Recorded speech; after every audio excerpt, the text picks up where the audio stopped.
नाश कर सकती हैं, उससे कई गुना अधिक परम पवित्र श्रीमद् भगवद गीता है। वो तो हमारे जन्मों जन्मों का पाप नष्ट करके हमें भगवत प्राप्ति करा सकती है।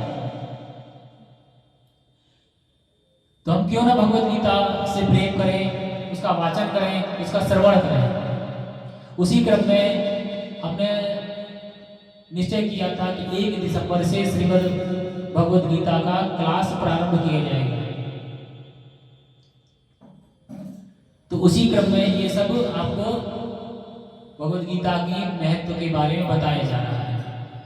तो यहाँ पर जितने भी भक्त उपस्थित हैं या और भी जो भक्त हैं आपके जानने वाले हैं, उनको बताइएगा, वीडियो के माध्यम से उनको सिखाइएगा कि भगवद गीता की क्या महिमा है। और अपने अंदर जो मन गढ़ंत जो वहम पाल रखा है कि भगवद गीता घर में नहीं रखना चाहिए, झगड़ा होता है। झगड़ा क्यों होता है? कोई बताएगा क्यों झगड़ा होता है? झगड़ा होता है हमारे अवगुणों के कारण, हमारे लालच के कारण, ईर्ष्या के कारण, द्वेष के कारण। महाभारत में क्यों हुआ था? ईर्ष्या के कारण, द्वेष के कारण और लालच के कारण, अहंकार के कारण। हमारा अहंकार इतना बड़ा होता है कि हम सामने वाले से कोई समझौता नहीं करना चाहते। और महाभारत का युद्ध क्यों हुआ? उसका कारण है। उसका कारण यह है, महाभारत में एक श्रेष्ठ व्यक्ति थे। उस महाभारत के जो सेना इकट्ठी हुई थी, 11 अक्षौहिणी सेना दुर्योधन लेके पहुंचा था। उस अथाह सेना के सागर में केवल एक वीर ऐसा था जिसके बल पर दुर्योधन युद्ध करने पहुंचा था। वो श्रेष्ठ वीर कौन थे? भीष्म पितामह। अगर भीष्म पितामह उसको डांट के साइड कर देते कि तेरे साइड में युद्ध नहीं करूंगा, तो दुर्योधन कभी युद्ध नहीं करता पांडवों से। उसकी इतनी हिम्मत ही नहीं थी। लेकिन भगवान की इच्छा क्या थी? दुष्टों का नाश, धर्म की स्थापना। तो भीष्म पितामह भक्त होने के कारण भगवान की इच्छा की पूर्ति के लिए उस दुष्ट आतताई दुर्योधन का साथ देते हैं कि जब तक ये युद्ध में जाएगा नहीं, तब तक पापी एकत्रित होंगे नहीं और उनका नाश नहीं होगा। और उनका नाश नहीं होगा तो धर्म की स्थापना नहीं हो पाएगी।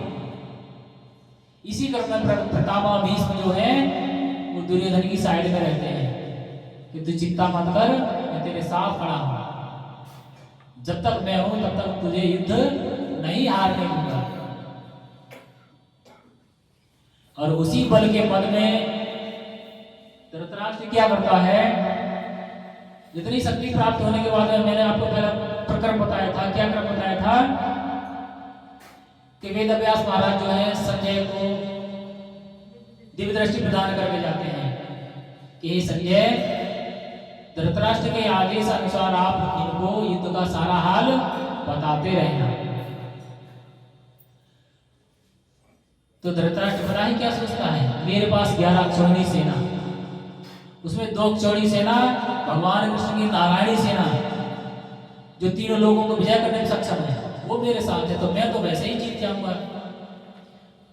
पांडवों के पास कितनी सेना थी? 5 अक्षौहिणी सेना। और निर्बल से बेचारे 5 पांडव क्या ही फाड़ लेंगे मेरा। तो जीतेगा तो मेरा ही पुत्र। तो क्यों परेशान होना है? कौन देखेगा इस दिव्य दृष्टि को? आराम से सो। 9 दिन तक युद्ध होता है। महाभारत का युद्ध कितने दिन चलता है? 18 दिन।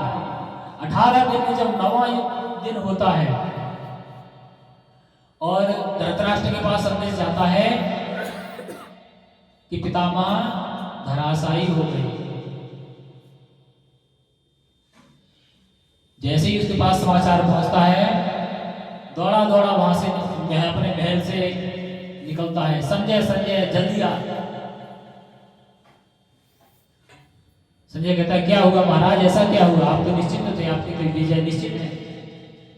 कि नहीं नहीं, मुझे युद्ध का हाल देखना है, क्या हुआ ऐसा? जो पितामह भीष्म जो है वीर गति को प्राप्त हुआ।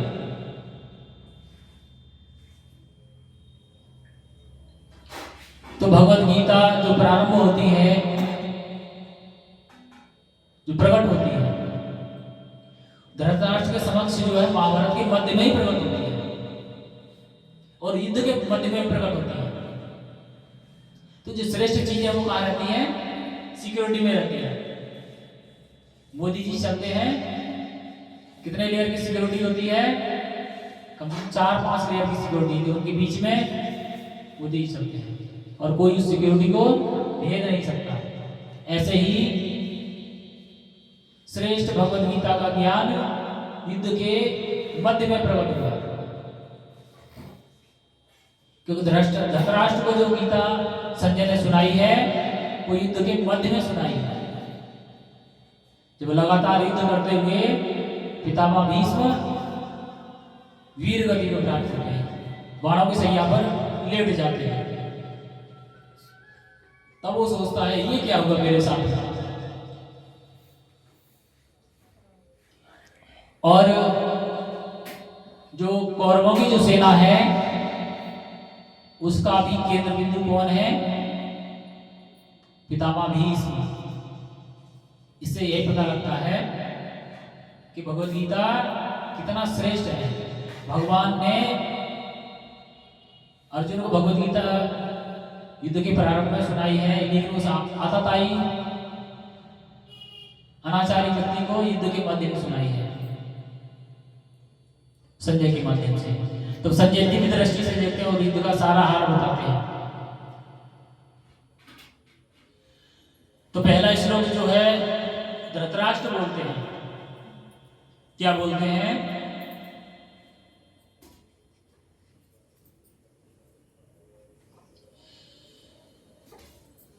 संजय से धृतराष्ट्र क्या कहते हैं? धृतराष्ट्र उवाच धर्मक्षेत्रे कुरुक्षेत्रे समवेतायुधोत्सवः मामका पांडवैश्चैव किम कुर्वत संजय।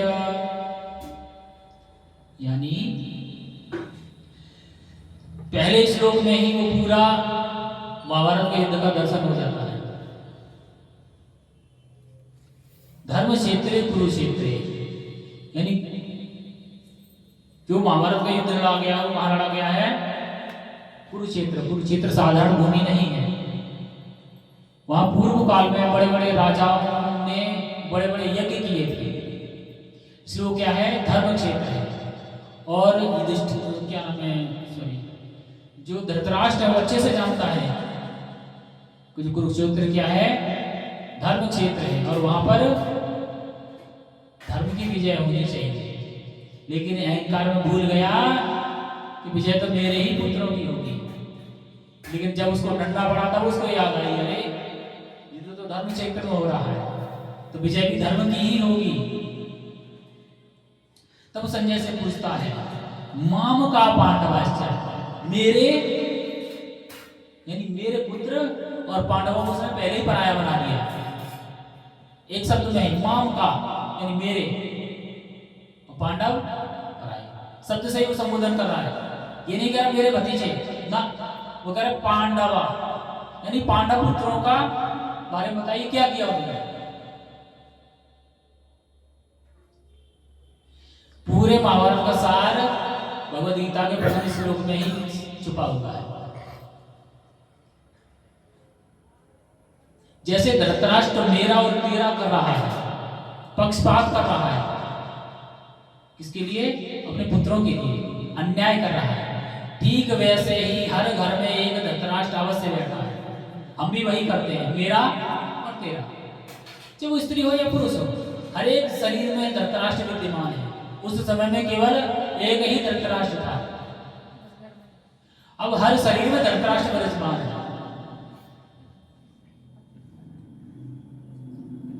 युद्ध क्यों हुआ? अपने पराये के भेद के कारण। अगर धृतराष्ट्र ये कहता कि ये मेरे भतीजे हैं, मेरे भाई के बच्चे हैं,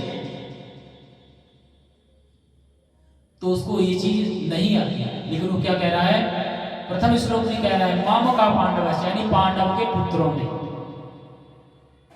पांडवों को पांडव क्यों बोला गया? क्योंकि वो महाराजा पांडु के पुत्र थे, इसलिए उनको पांडव बोला गया।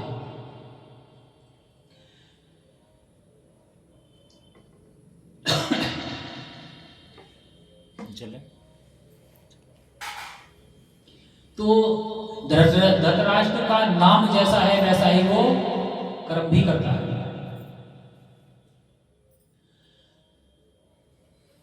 भगवान श्री कृष्ण धृतराष्ट्र के समक्ष और दुर्योधन के समक्ष संधि प्रस्ताव लेकर जाते हैं। मैं संधि प्रस्ताव लेकर आया हूं कि हे राजन, आप अपने पुत्र को समझाइए और मैं पांडवों की तरफ से आया हूं, मैं जैसा कहूंगा पांडव वैसा करेंगे। तो मेरे तरफ से आप पांडवों को केवल 5 गांव प्रदान करिए और पांडव 5 गांव में संतोष धारण कर लेंगे और उन्हीं 5 गांव से अपना जीवन यापन कर लेंगे। लेकिन धृतराष्ट्र के प्रेम के कारण, धृतराष्ट्र के बोलने से पहले ही दुर्योधन उठ के खड़ा होता है और कहता है कि 5 गांव तो क्या, मैं एक सुई की नोक के बराबर भी भूमि नहीं दूंगा। वो ऐसा क्यों बोलता है? एक तो उसको पिता का बढ़ावा मिला हुआ है, दूसरा भगवान की इच्छा, क्योंकि भगवान की इच्छा से ही पितामह भीष्म उसके पीछे खड़े थे। चिंता मत कर बेटा, मैं खड़ा हूं, तुझे युद्ध नहीं हारने दूंगा।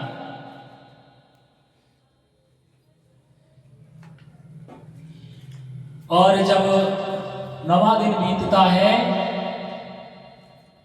तो दुर्योधन आकर वो तो संधि प्रस्ताव पूरा देता है और युद्ध में क्या है, पितामह भीष्म लगातार युद्ध करते हैं, लगातार युद्ध करते हैं। तो दुर्योधन उनके संध्या के समय उनके युद्ध शिविर में आता है और कहता है, पितामह भीष्म तुम मेरे साथ भेदभाव कर रहे हो, तुम्हारा जो स्नेह जो है मेरे प्रति न होकर पांडवों के प्रति है, इसलिए पांडव आज तक जीवित हैं। तुम खाता मेरे हो, मेरा खाते हो और बजाते पांडवों की हो। एक ऐसा व्यक्ति जिसके भय के कारण लोग थर-थर कांपते थे, जिसने परशुराम को पराजित किया हो, उसके समक्ष अगर ऐसे शब्द प्रयोग किए जाएं तो क्या शांत रहेगा? पितामह भीष्म क्रोध में आकर गुस्से से दांत पीसने लगते हैं, तुम्हारी हिम्मत कैसे हुई ये शब्द बोलने की? अगर तुम राजा के पुत्र न होते तो मैं तुम्हें अभी इसी समय मार देता। ये दुष्ट, तू अपनी सारी मर्यादाएं भूल गया है, बड़ों से कैसे बात करना चाहिए तो ये भी नहीं सीखा है, और तू मुझ पर ये आरोप लगाता है तो मैं कल सुबह होते ही 5 पांडवों का वध कर दूंगा। और ये समय कब होता है? रात्रि के विश्राम के समय, जब क्रोध में भगवान पितामह भीष्म दुर्योधन से इस तरह से वचन कहते हैं तो मरेंगे दुर्योधन बड़ा प्रसन्न होता है कि मेरा काम बन गया है, और नाचते हुए शिविर से बाहर आता है। और पितामह भीष्म कहते हैं कि सुबह प्रातः काल में ब्रह्म मुहूर्त में अपनी पत्नी को मेरे पास भेज देना, मैं उसको सौभाग्यवती का आशीर्वाद प्रदान कर दूंगा। इधर भगवान जो है बैठे हैं आराम से, वो तो सभी के हृदय में विराजमान है, अपने भक्त पितामह भीष्म के हृदय में विराजमान थे। जैसे ही उनको पता लगता है पितामह भीष्म ने प्रतिज्ञा कर ली है कि कल वो पांडवों को मार देंगे, तुरंत उठ खड़े हो जाते हैं, टहलने लगते हैं चारों तरफ। अब क्या करें? देखते हैं जाकर पांडवों के शिविर में सारे के सारे थकान से चादर तान के सो रहे हैं, कोई चिंता नहीं, क्योंकि उन्हें पता है हमारी रक्षा करने वाले भगवान हैं, उनका काम है हमारी रक्षा कैसे करना है। वो तो अपने आराम से सो रहे हैं, विचार करते हैं क्या करूं, टहलते टहलते